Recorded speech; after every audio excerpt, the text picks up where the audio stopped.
How's it going, everyone? So in this video, we will be doing a push-up workout. Before I get started, please subscribe to my channel if you guys haven't already. I do appreciate the support. It helps my channel grow. Also, please follow me on Instagram, DylanBurg999. So the exercise that we're gonna do today for the push-up is gonna be the single leg push-up. Very, very good exercise. I like doing these. Basically, you just put one leg on top of the other leg and then you do your normal push-up. Makes it much harder, but it's still not too advanced. So we're gonna do 5 reps. We could do 10 if you're feeling good, feeling strong. You can do 10, but we're gonna do 5 today. So let's get started. Again, get into this position, just like that, and then just do your push-ups. 1, 2, 3, 4, 5, just like that.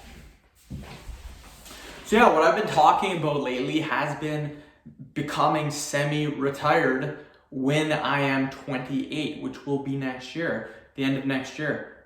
I'll be 28 in June next year, but time the end of next year comes along, I want to be fully semi-retired. So what does semi-retired mean? That just means you're retired, but you still work part-time. So a lot of people who are over 65 do this just because they want to socialize still, they want a little bit more income. A lot of people actually nowadays, they just don't have the money saved up for retirement, so they have to work part-time, which is very sad. If you're 65, you should not be working, in my opinion. Like, you should, through all the years, you should have built up a good base to retire by then, but I mean, some people don't. So, but again, I want to semi-retire. So again, I will just be working part-time for the next 37 years. Until I am 60. Okay, let's do another 5. 1, 2, 3, 4, 5. I say 37, but it's not going to be like that. I will probably fully retire when I'm 50. And yeah, once I get to 65, my investments that I am investing into will be matured. Not matured, but over investing every year for 37 years until I'm 65. My investments will take me until I'm 90, 95, even 100 years old, which won't happen. But when I'm 65, I'm set for life. And that's not my only investments. That's just one investment that I will be starting next year as well. So I already have other investments that make me money per year. And then, yeah, pretty dope. I love talking about it, you guys. 1, 2, 3, 4, 5. Because I've been looking online and there are actually some people that are trying to do this. They're trying to fully retire when they're like 30 or 35, which I don't necessarily recommend, just because what the people are doing, they're doing it wrong. What they're doing is they're saving up 25 years or 20 years of income when they're 25, or sorry, when they're 30, 35. But the thing is, you have to live until you're like 90. Like, with modern medicine now, people are living longer than ever. So like, you have to count, if you're 30, you have to count for the next 60 years, not the next 20 years. So I think a lot of people are doing this wrong. I think part-time is the best way to go about it, in my opinion. So yeah, I don't think fully retiring is the way to go.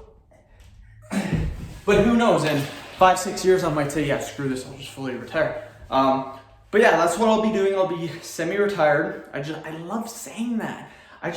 I want to do this so bad, and I plan on doing it.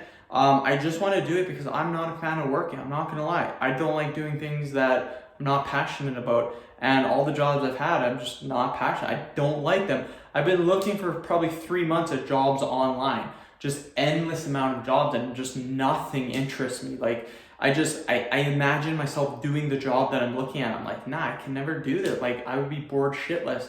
So, working part-time, I could definitely do a job 20, 30 hours a week, no problem. But to do it 40, 45 hours a week, I couldn't do it. I might also be thinking, I've been thinking 20 or 30 hours a week. I might like go in the middle somewhere and do 25 hours. So that wouldn't be too bad at all.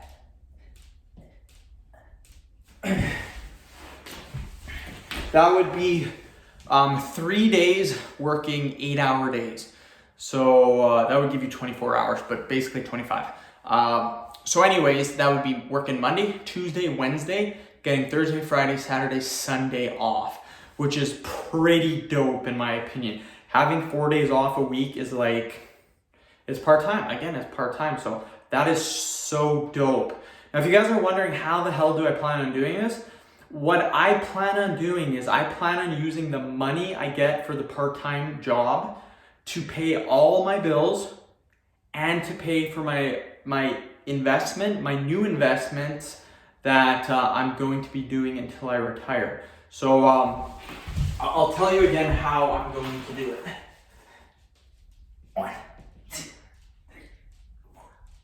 3, 4.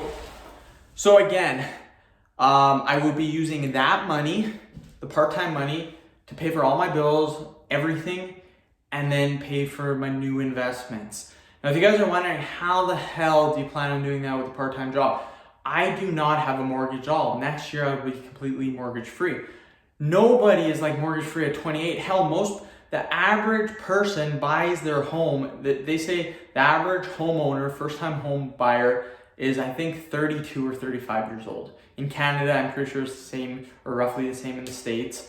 So I mean, people are just buying their home and they put 5% down. Their mortgage payments are like $2,500, $3,000 a month, and it debilitates them, and all their money goes into their mortgage. So screw that. My mortgage will be done. So that's what frees up.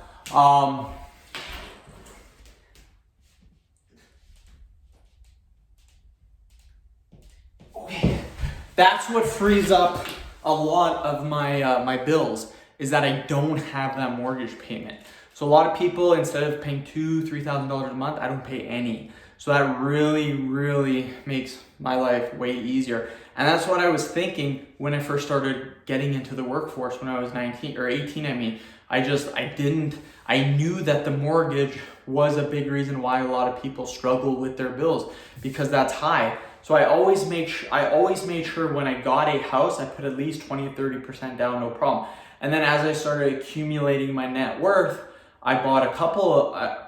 This is my third house I've lived in. Every single time, I've put a bigger down payment down each time. So yeah.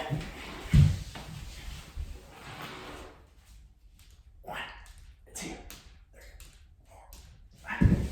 And the thing is, having a paid off house does save you so much money. In my opinion, an apartment is way more money than living in a house. So I mean, if you can get a house, do it, as long as your mortgage payments aren't super high. And then if that house is paid off, it'll be even way cheaper than living in an apartment. An apartment, in my opinion, you waste your money. So I lived in an apartment, I think, for maybe a year, just when I was transitioning from moving from city to city. And that was it. But yeah, so again, if you guys are wondering how he's gonna do that, I'm gonna use my part-time money for my bills, and then I'm gonna use the part-time money for my investments, and then all my other savings comes from my YouTube and my other investments. So I have multiple sources of income. So again, I can make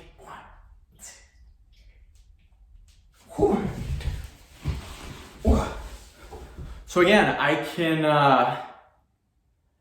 use the part-time money to pay for the bills and pay for my new investment money, and then that pays everything off, and then all my savings is now from all my current investments and my YouTube channel. So my savings are just gonna skyrocket, and I already have quite a bit of my savings too, but it's just gonna keep going up more and more. So I don't need a full-time job. So I'm thinking maybe 25 hours a week. I've been thinking maybe 20, 30 hours. Now I'm thinking maybe 25. But yeah, end the video. Thank you so much. Please subscribe to my channel if you guys haven't already. Please like the video, share it. Please follow me on Instagram, DylanBurke999. Again, it's just something that I'm really passionate about, so that's why I keep talking about it in my videos. Hopefully I'm not annoying anyone. I'm not trying to be arrogant. I'm super excited and I want to share my excitement with you guys. So again, thank you very much.